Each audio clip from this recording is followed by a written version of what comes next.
Мы пригласили вас, уважаемые коллеги, принять участие в освещении пресс-конференции, которая посвящена ситуации на Ближнем Востоке и в Северной Африке в свете последних волнений в Ливии, Египте, Тунисе, Сирии, Судане и Йемене, других арабских и даже в европейских странах.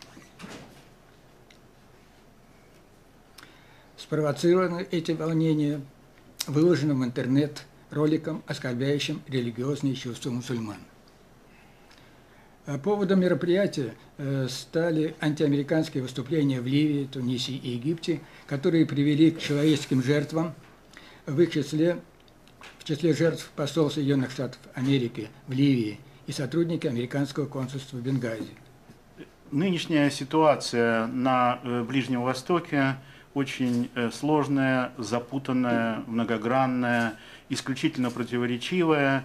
Правда, только начал я произносить эту фразу, когда сказал «нынешняя ситуация», и вспомнил, что последние, на моей памяти, во всяком случае, 50 лет, она таковой и остается. И сразу возникает вопрос, а какова специфика нынешней, сегодняшней ситуации на Ближнем Востоке? Само собой, разумеется, нельзя игнорировать ни в коем случае события в Сирии, и вокруг Сирии, потому что это реально ключевые события на Ближнем Востоке, на тот период, в котором мы с вами живем. Но сегодня есть одна тенденция, о которой бы я хотел сказать, потому что она недостаточно освещена, может быть, потому что недостаточно видна в средствах массовой информации.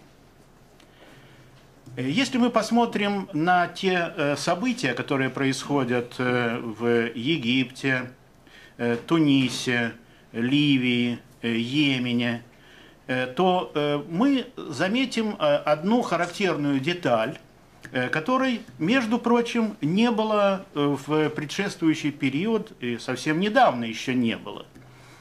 Все эти выступления, эти насильственные действия осуществляются под черными знаменами.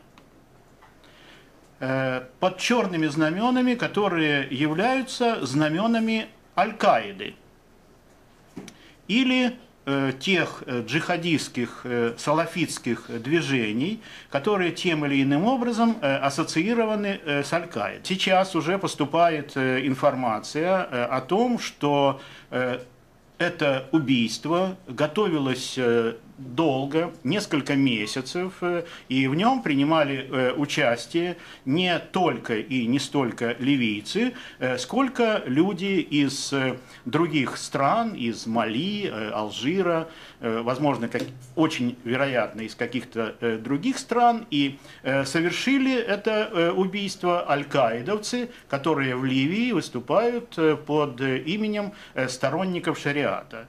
Ансар аш-Шария по-арабски.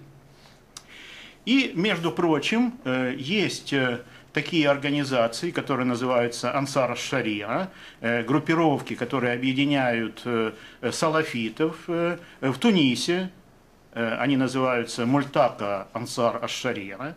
Есть они в Ливии, как я уже сказал. Есть они в Йемене, Ансар аш-Шария. А в других странах действуют группировки с другими названиями. Сейчас уже начинаются обсуждения этих событий вот именно в этом русле, потому что нельзя не заметить эти знамена и нельзя не отметить отсутствие национальных знамен. Например, в Каире не было египетских флагов, не было египетских знамен, как это было, например, во время революции 25 января на площади Ат-Тахрир. Она была вся в египетских знаменах. Это была национальная революция. Здесь же ни одного флага. Вы не найдете ни одной фотографии, ни одного видеосюжета. То же самое, еще раз подчеркну, во всех остальных странах. И вот уже, например, главный редактор очень авторитетной газеты «Аш-Шарк аль-Аусат», пишет специальную статью, которую и называет «А'лям Аль-Каида фил-Кахира», то есть знамена Аль-Каиды в Каире. Это уже замечено. И в средствах массовой информации идет уже по этому поводу дискуссия, уже делаются какие-то предположения, заявления. Вот, например, сегодня сайт телевидения Аль-Арабия опубликовал интервью с бывшим руководителем внутренней разведки Франции, в которой он говорит, в общем, о том же самом, об Аль-Каиде, о роли Аль-Каиды в последних событиях и, к слову сказать, утверждает, что Аль-Каида не сможет взять власть ни в Египте, ни в других странах. И здесь с ним можно согласиться. Но с одной оговоркой.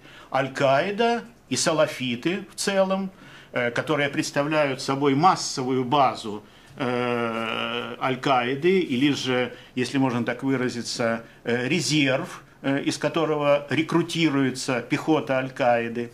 Так вот, они, естественно, не смогут захватить власть ни в Египте, ни в других странах, но важно иметь при этом в виду, что они и не хотят этого сделать, они прекрасно понимают, что такой возможности у них нет.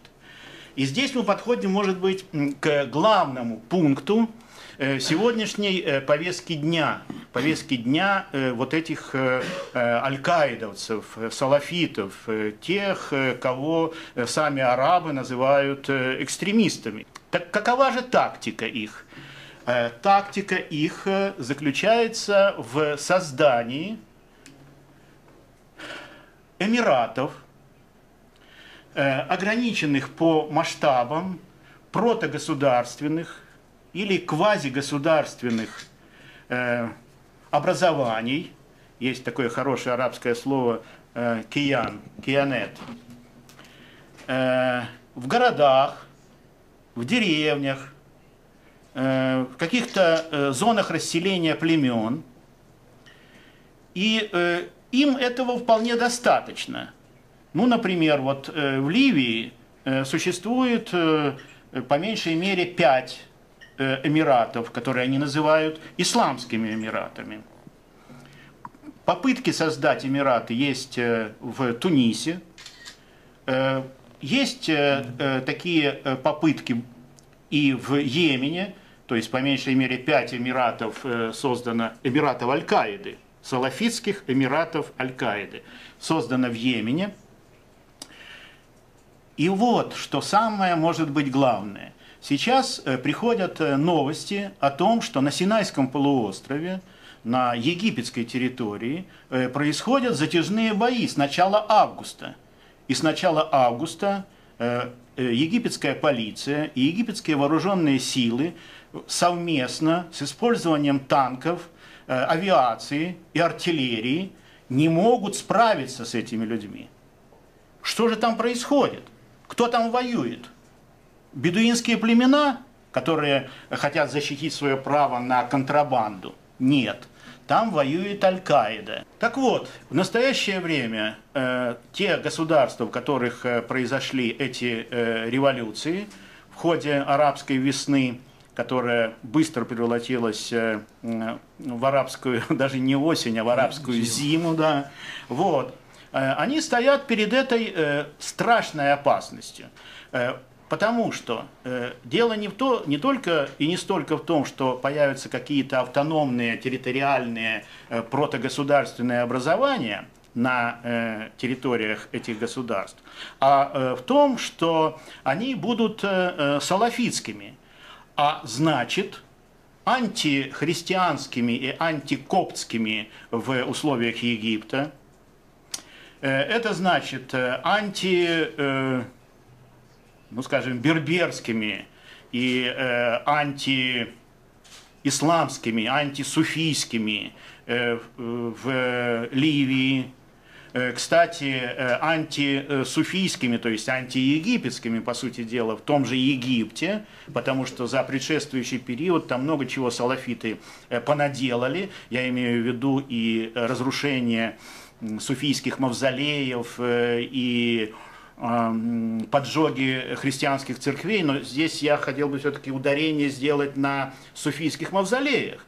И вспомните, что салафиты стали сразу делать в Тимбукту. Вроде у них других дел нету, да? Они стали уничтожать мазары или мавзолеи суфийских святых в Тимбукту, имеется в виду на севере Мали. Так вот, это опасность не для Америки. Это опасность не для христиан, то, что сейчас происходит. Это опасность для арабских народов.